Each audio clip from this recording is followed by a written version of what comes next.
When you hear that word ransom, what comes to mind for you? For me, I remember the first time I was encountering that word as a child in books and stories, film, movies, and it involved usually kidnappers. I saw a bunch of nods. All right, so we're on that page. Kidnappers. They would kidnap someone, usually from a wealthy family, otherwise the whole system doesn't work.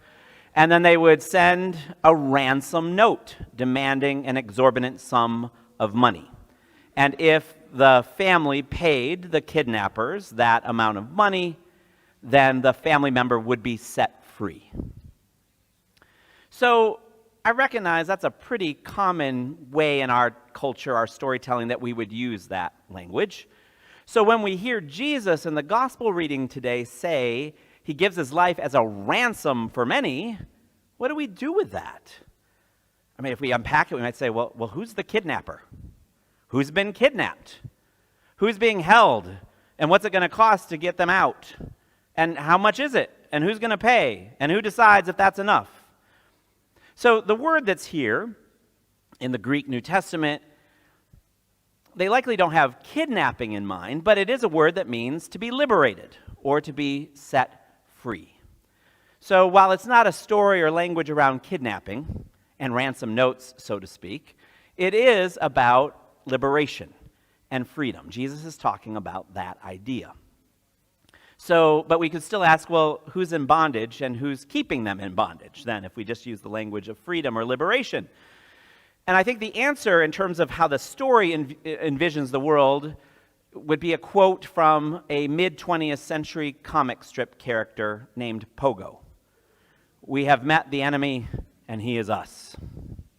There's this idea at work in the story and the language that's here that we as human beings, we perceive ourselves, it doesn't mean this is the truth of the matter, but we perceive ourselves as separate in some way from God. We are alienated from the divine in some way, shape, or form. And there's different stories or theories about how that happens, but the idea is by the time we're to consciousness, we often are perceiving ourselves as separate from God.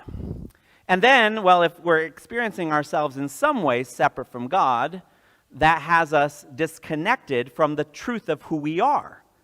Because who we are in the biblical worldview is we're in the image of God. We are embodying the Spirit of God. We are magnificent manifestations of the divine. But disconnected from God, we don't really trust that or experience that as our reality. So in a way, we're separated from that truth of who we actually are. And when we're separated from that truth, well, then it's really hard to see other people as magnificent manifestations of the divine. And so in ways, we are disconnected from others. And then all of this disconnection, we're in bondage to it. That's the idea, that's the story that pervades. And in this disconnection, then there is competition, pushing, shoving. And that can get ramped up to the level of war, oppression, systems of injustice. Because people are operating from the place of separation and scarcity and fear. And so we end up doing harm to one another, to our planet, to ourselves. And so that's part of the premise, the understanding. And so we are in ways in bondage to that, trapped in that old story, that way of thinking, and then the fear and scarcity that result in actions that are harmful and destructive. So Jesus says, I'm here to ransom people from that, to set people free from that. There's still the question, well, how does that work? So some of us, whether we were taught it explicitly or we absorbed it implicitly, we likely have, for some of us, this image that comes to mind when we hear, well, how does Jesus set people free? That there is an angry sky god with a beard that is gray, holding lightning bolts or some such thing.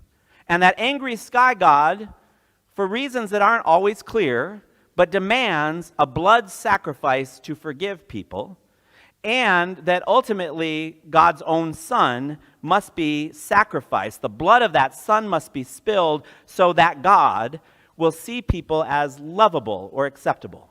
Again, it's not always clear why it works that way, but some of us have heard that story, yes?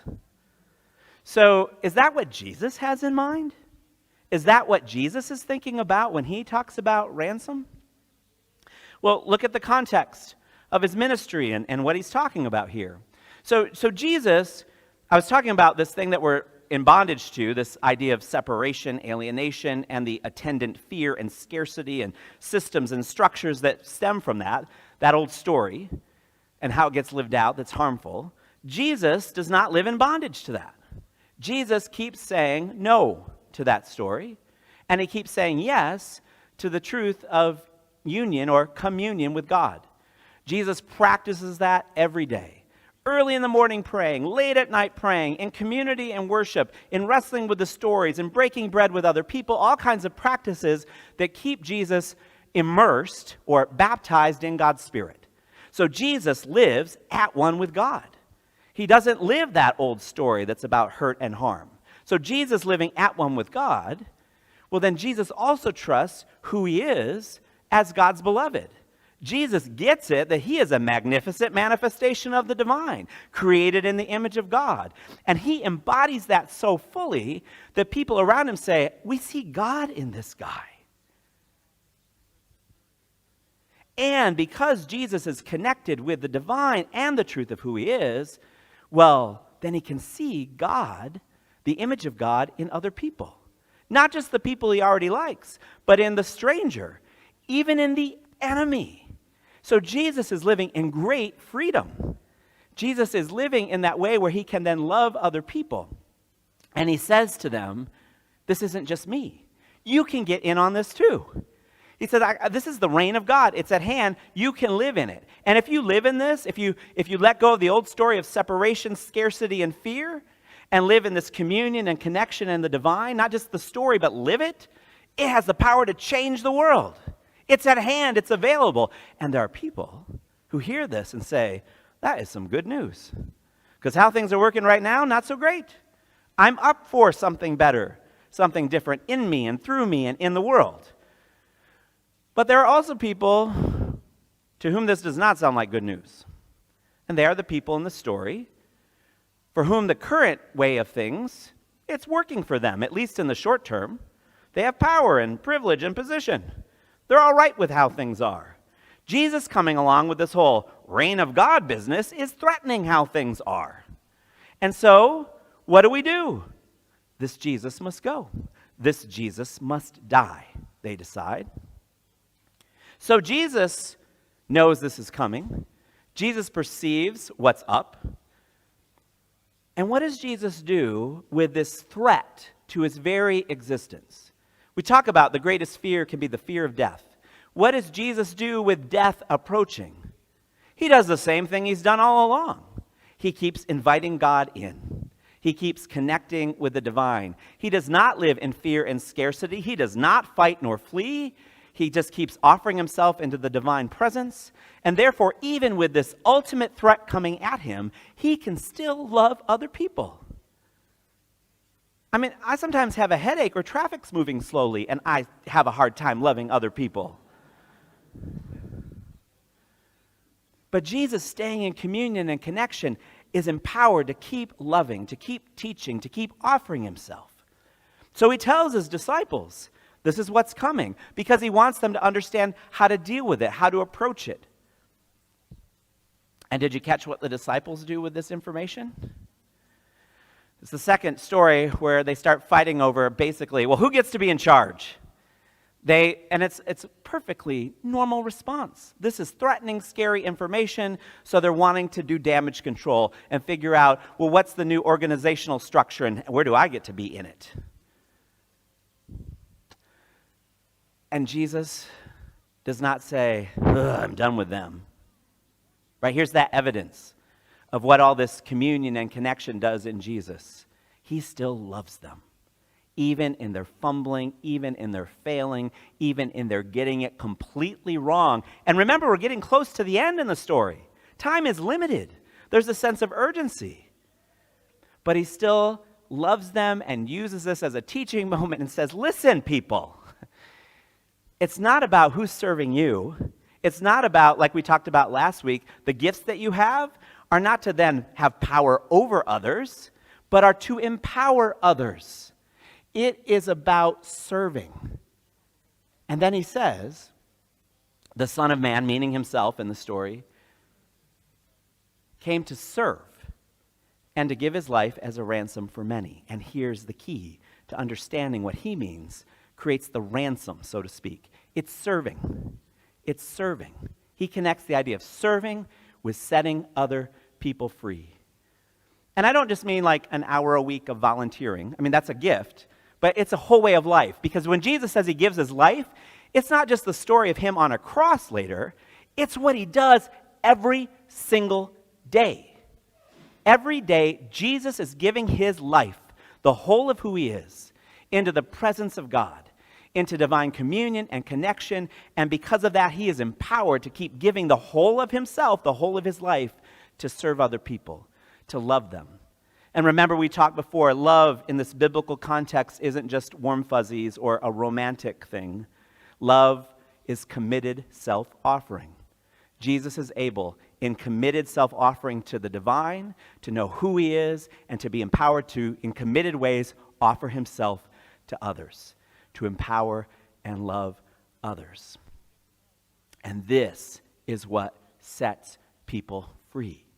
Because they get to have an experience, not of a God in the sky, but a God right here, in this person who's with me, who's touching me, feeding me, loving me, holding me, helping me. In that presence, well, there's evidence that I'm not alone. There's this part of a vision statement for this church that says, making God real. That's what we're talking about. Jesus has made God real for others. But it wasn't just not for him to do it and then impress everyone. It was to teach other people how to do it as well. I came across recently one of the writings from Richard Rohr. He's the founder of the Center for Contemplation and Action, which, by the way, I love that's the name of it, because there's this tradition or idea that, well, you're either contemplating or you're a person of action. And he says, if we look at the stories, it goes together. But he was talking, I think, about this idea. So let me read to you this piece from him. It's from a writing called Dancing, Standing Still, Healing the World from a Place of Prayer. It seems to me that contemplation makes it almost inevitable that your politics is going to change. The way you spend your time is going to be called into question, and any smug or inferior social and economic perspective will be slowly taken away from you. When anyone meditates consistently, the things that we think of as our necessary ego boundaries, giving us a sense of our independence, autonomy, and private self-importance, fall away, little by little, as unnecessary and even unhelpful. This imperial I, the self that most people think of as the only self, is not substantial or lasting at all. It is largely a creation of our own minds. Through contemplation, protecting this relative identity, this persona or mask, eventually becomes of less and less concern. Why would I bother with that? The true self asks. If your prayer goes deep, invading your unconscious, your whole view of the world will change from fear to connection, because you don't live inside your fragile and encapsulated self anymore. In meditation, you are moving from ego consciousness to soul awareness, from being driven to being drawn. And of course, you can only do this if someone else, and he capitalizes the someone else, is holding on to you in the gradual dying of that false self, taking away your fear, doing the knowing, satisfying your desire. If you can allow that someone else to be at work with you in contemplation, you will go back to your life of action with new vitality. I had this conversation pretty recently with someone who, and we've been in conversation for a while, but this person lost their job early on in the pandemic, was furloughed, and was experiencing a lot of anxiety, as anyone would, to lose your source of income. And there was family members that this person was responsible to also be providing for.